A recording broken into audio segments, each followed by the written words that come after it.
3. Diba? Happy family. Hello mga kalingap. Hello mga kalangga. Please subscribe Jen's Journey. Hello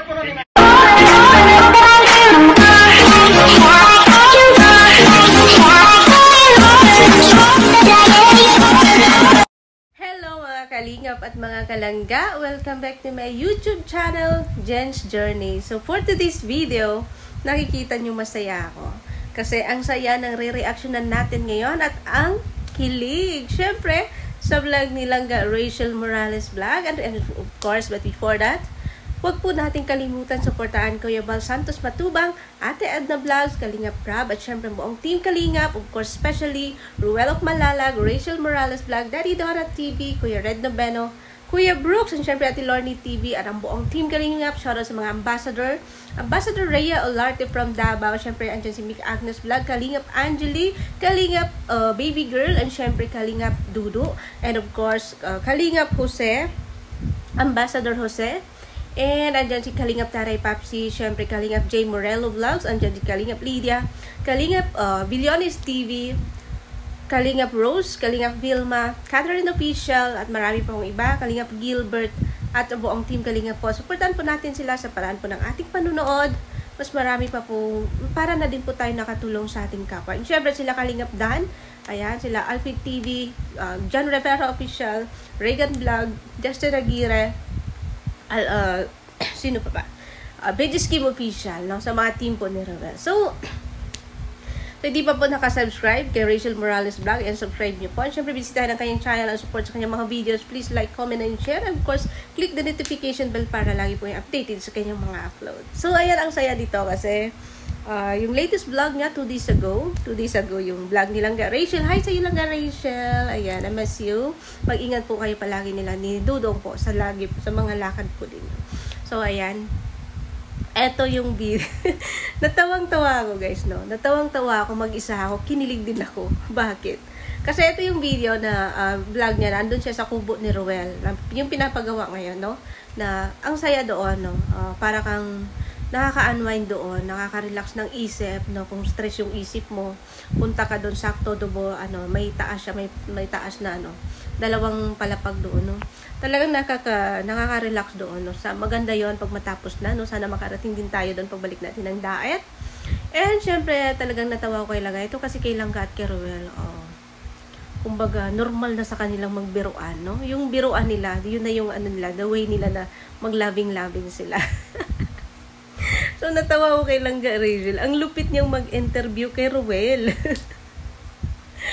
So, ayun, doon sa kubo, no, nakita natin na nagpagawa po ng intro si Jan. Ayan, support din po si Jan Lendon Official, ang kapatid po ni Ruel, na nag-YouTube na. So, Jan, shoutout sa'yo. Maraming salamat. Nag-YouTube ka na rin. Alam ko makatulong din yan sa'yo someday. Gaya po ni Kuya Ruel mo. So, you deserve. And syempre kay Kalingap Awi. Shoutout to yung Kalingap Awi. Mag-ingat po kayo dyan sa trabaho po ninyo. And syempre, ang saya lang po na yung kulitan nilang dalawa, yung parang walang keme-keme, no?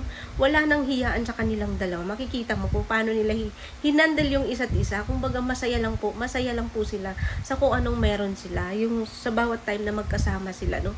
Andyan po yung saya. Kumbaga, hindi nila pinapalagpas yung mga oras.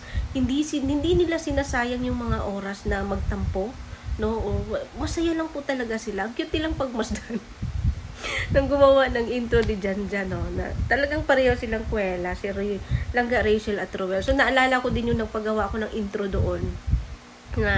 Nakita niyo yung intro ko dyan, nung paggawa ko doon sa bahay nila. So, although nung pagdating ko nung una doon, nagpagawa na ako kay Rachel. So, hindi ko siya nilabas kasi gusto ko silang dalawa ni Ruel. Nasa gitna ako. So, hinintay ko talaga na makapunta si Ruel ng daet, makabalik ng daet para paggawa ko ulit. So, sakto nung bumalik sila, paalis na sila nun Napaalis na sila niyan. Sabi ko, Daddy Donut, paggawa ako ng intro. Sabi niya, sige ako mag-video. So, ang nag-video nun, nakakaya. Kasi ang nag-video si Donut, di ako makano. Sabi ko, dun ako sa gitna. Tapos silang dalawa. So, ayan, maraming salamat kay Rachel and kay Ruel na pinaunlakan ako sa intro. Napakaganda po. So, ayan, yun din po yung kaninang ginawa. Yung din po yung ginawa nila kay Jan na isang beses lang po nila ginawa, no? Oo. Talagang, ang cute nila kasi pagkatapos. Ito si Rachel kasi, mabola. Mabola na kwela. Talagang ganyan si Rachel, no? Talagang ang saya kasama, walang keme-keme, hindi OA. Basta, talagang masasabi mo sa kanya, it's a perfect ano girl, no? Sino ba naman ang hindi maano kay Langga Rachel sa kagaya po niya, no? Nandiyan na po lahat, talent, family oriented, basta lahat po, no? Lahat naging ano na rin siya. Kumbaga andyan na po, no? Yung ugali, no? Wala kang masabi. Ang bait po nilang ka Rachel, lalo na po pag makasama niyo po siya sa personal. So, ayan, ang saya nila doon pag masdan sa kubo. Na lalo na yung una na naghiga lang siya dun sa papag, no, na walang ka keme-keme, walang ka OA, no, kumbaga samahan lang po bilang barkada yung iniisip nila palagi, no. Kaya wala pong no point po, nonsense po na gagawan po sila ng issue kasi lahat po ng galaw nila may camera po yan, no. And unlike kung nagaganyan sila tapos walang camera, yun yung magsasabi ka, may masasabi na may tinatago. So nakikita po natin sila, they show kung anong mga ginagawa nila, kung anong status nila, no? Kung baga, sabi nga ni Roel, kung ano nakikita natin, yun na po sila. So, masaya po yung ganyan na pinapakita po nila sa pamilya po nila, sa mga magulang nila, sa mga nakapaligid sa kanila, kung ano po sila. Yan po yung maganda sa henerasyon ngayon. Unlike po before, na talagang yung mga kabataan noon is magtago-tago. Ako noon, tago-tago din ako kasi yun nga, takot ka sa magulang mo, ganito, ganyan. Pero guys, sa henerasyon ngayon, baliktad na, no? Kailangan mas maganda nang ipakita mo, malaman na magulang mo kung anong galaw mo. Kasi doon kanila maggagabayan. Unlike kung nagtatago ka, hindi kanila magagabayan sa tamang landas noon. So, unlike kung nagpapakita kayo, showy kayo, syempre makikita kung anong mali ninyo na hindi na dapat, mapagsabihan po kayo. Unlike kung nagtatago, wala pong makapagsabi sa inyo na mali na pala yung ginagawa niyo. So, patuloy nyo rin yung maling ginagawa. So, yun ang kaibahan. Kaya ako, sa dami nagsabi, sobrang ganito, ganyan ang Rachel. No, it's not. That one is, it's good for them, no? Na pinapakita po nila kung ano po yung galaw nila. At least wala tayong duda, no? Walang duda yung mga lalo na sa pamilya nila, kahit ano sila Tatay Raysan, ganyan po sila gumalaw. Nung andun ako, wala po yung keme-keme na ganito ganyan, wala po. Kasi wala po yung mali siya. Kung ano nakikita natin, yun na po yun, kahit wala pong camera sila. So yan, sobrang nakita lang ako sa kanila. And then, nung pumunta na sila kila Erica, andun sila sa duyan. Doon sa duyan talagang ang cute nila. In-interview na si Ruel about sa past, no? About sa past ni Ruel, about sa ex niya. So, ang lupit nilang mag-interview. Shoutout sa iyo lang ka, grabe ka. Ang lupit niya mag-interview kay Ruel. Talagang si Ruel, kumbaga, although past is past, no? Nakamove on na si Ruel, no? Andyan na si Rachel, na minahal niya ngayon. Pero yun nga, binalikan ni Rachel yung dati, yung ex, no? In-interview niya. So, bakit kayo naghiwalay? Siyempre, sabi ni Ruel, is because, parang hindi na sila masaya or kailangan nilang maghiwalay. Pero, wala naman silang maganda naman yung paghiwalay nila, is still friend. Sabi nila, talagang kinukulit siya ni Rachel. Sabi, nasaktan ka. Sabi ni Roel, noon, syempre affected siya. Tapos, paano ka nag-move on? Yung mga tanong nila nga, paano ka nag-move on? Sabi ni Roel, wala, inaliw ko lang yung sarili ko. Umiiyak ka ba? Grabe talaga nilang ga. Grabe siya pagka-interview kayo, umiiyak ka ba? Sabi ni Roel, hindi ako umiiyak. Tapos yung yun nga, ang lupit ng mga interview nilang gano'n. Tapos talagang sinasabi ni Rachel, di nga, yung totoo. Doon talaga ako nakitaan, di nga, yung totoo. Which is, yan din yung move ko. No? Pag may nagtatanong ako, sinasabi, hindi nga, yung totoo. Langga Rachel, talagang napapasaya mo ako mag-isa. Nagtawang-tawa talaga ako mag-isa na pinapanood ko ulit ang video. So, ayan, ang cute lang ka na magtanong. Which is, totoo naman po. Totoo naman po na maganda po yung tanong po nilang no? Mas maganda po yung malaman po niya mismo kay Roel na yun, yung sincere yung sagot, no? Which is, alam naman po natin. At yun po yung nakikita natin kay Roel, no? Talaga saludo ako kay Roel. Siyempre, hindi po niya, kahit tinanong siya nilangga about past, hindi po niya pinagkait, hindi po niya tinatago, no? Kung paano sila naghiwalay, paano siya nag-move on, hanggang mahanap po niya silang. Maganda po yun. Ayan, salute po ako sa iyo, Roel. Kasi yung iba, sabi ni Roel, bakit mo ba tayo nag-uusap dyan? Sabi ni Rachel, syempre, mag-uusap tayo. Syempre, tinanong mo rin ako. Maganda po yun, no? Talagang wala kayong tinatago sa isa't isa kasi hindi yun ang pagmumulan nyo ng away, lalo na minsan ginagawan pa ng issue. Diba? So, ayan, maganda talagang napapanahanga ako kay Langga kung paano niya tinanong si Ruel. At nagtanong din si Ruel about sa kanya. Pero alam naman po natin no, about po sa kanya. Pero ang cute nilang pagmasdan na nasa duyan sila na naghaharutan about sa mga past.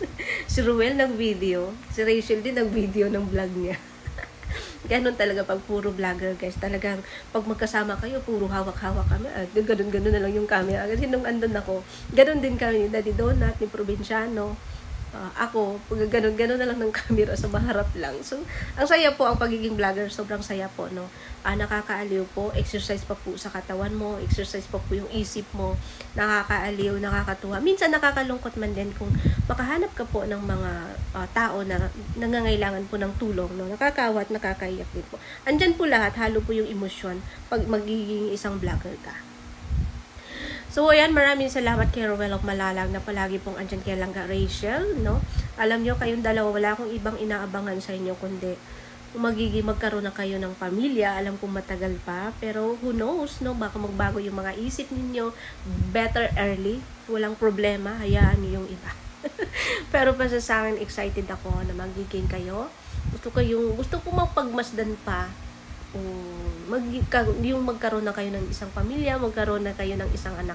Yan na yung inaasahan ko ngayon. Kasi although kung anong nakikita ko sa inyo ngayon, yan na yung pinapaniwalaan ko. So, nakasama ko kayo sa personal, kahit tayo madalas nag-uusap, pero pinagmasdan ko kayong dalawa. No? Pinagmasdan ko kayo at nakilala ko kung ano sino kayo in personal. So, talagang wala akong masabi. Sobrang thankful no nakilala ko kayo. Na dati pinapanood ko lang kayo pero sa isang iglap napuntahan ko kayo no, nag-effort talaga ako para magkita tayo, pero alam ko marami pang pagkakataon. Ayan, mag-ingat lang po palagi no, and syempre be happy lang po tayo, and syempre ikaw Rachel, ayan, be happy lang po with Ruel. Kahit may problema, pilitin pa rin po nating maging masaya. Huwag po tayong magpadala sa mga problema, sa burden sa buhay no, kasi hindi po yun yung key, yung susi para masolusyonan nyo. Siyempre, kahit gaano kahirap yung buhay, no, kailangan nating magpatuloy, no? Pwede tayong magpahinga, pero bawal tayong sumuko. So, ayan lang Rachel, masaya ako sa kahit anumang marating mo. Mag-ingat ka po palagi. Andiyan naman po si Ruel. Siyempre, andyan po yung pamilya mo na sobrang suporta siya yung. Shoutout kila Nanay Maria, siyempre sa mga kapatid mo kay Thea, kay Ali, ayan, kay Hazel, syempre kay Ian. Syempre kay Thea, na sobrang na-miss ko si Thea Rachel.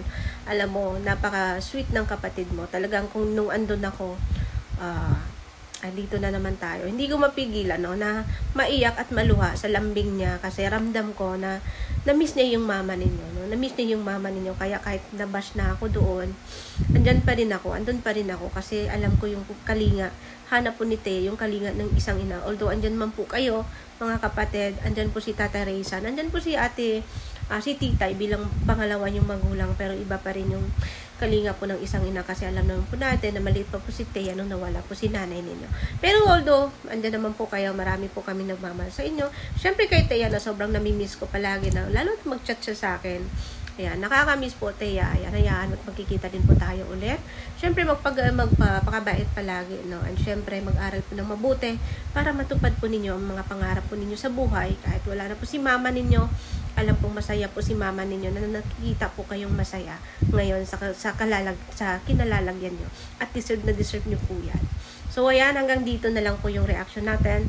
Hindi pa po kayo nakasubscribe kay Langga Rachel Morales Vlog, pakisubscribe din, support sa kanyang channel, and click the notification bell para lagi po kayong updated sa kanyang mga upload. Of course, kay Ruel of Malalag. Subscribe, and please like, comment, and share, and click the notification bell para lagi po kayo updated sa kanyang mga upload. And of course, syempre maraming salamat kay Kuya Bal Santos Matubang. Ayan. Sa buong team Kalingap, ayan, maraming salamat sa supportan niyo. Supportan po natin sila guys. Kung gaano po tayo ka-supportive sa Rochelle, sana doon, ganun din po tayo sa Kalingap. Kasi isa lang naman po ang layunin nila. No, sabay-sabay po tayong maglakbay. Sabay-sabay po tayong lakbay ng bawat journey nila. And of course, hindi pa po nakasubscribe sa akin, please follow my journey. subscribe my channel, Jen's Journey, and click the notification bell para lagi po kayong updated sa aking mga upload. And syempre, shoutout sa ka-Journey Team Sugod, mga admins and members ko. Shoutout po sa inyong lahat. Maraming salamat sa napakasolid po ninyong suporta. And of course, shoutout sa TRFG family. Shoutout sa Kalingap Watchers. So, ayan. Maraming salamat. Have a great day and bye-bye! So isip, ano bang susundin? Di nito, di alam ang gagawin. Kahayaan na lang ba na nang magdikta ka? Alam ko na may mahal ka ng iba. Puso isip, ano bang totoo? Maalala mo lang ba pag di ka na buo? Hihintay ng madaling araw, baka sakaling tumawag ka. Titiis ng ganito, pagkat mahal kita. Sigurado, kahit alam ko, di sigurado,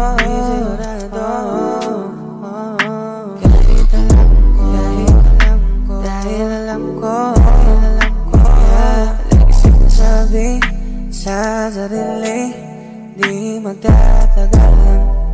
So isip, ano bang susundin? Di nito, di alam ang gagawin. Kahayaan na lang ba na nang magdikta ka? Alam ko na may mahal ka ng iba. Puso isip, ano bang totoo? Maalala mo lang ba pag di ka na buo? Hihintay ng madaling araw, baka sakaling tumawag ka. Titiis ng ganito, pag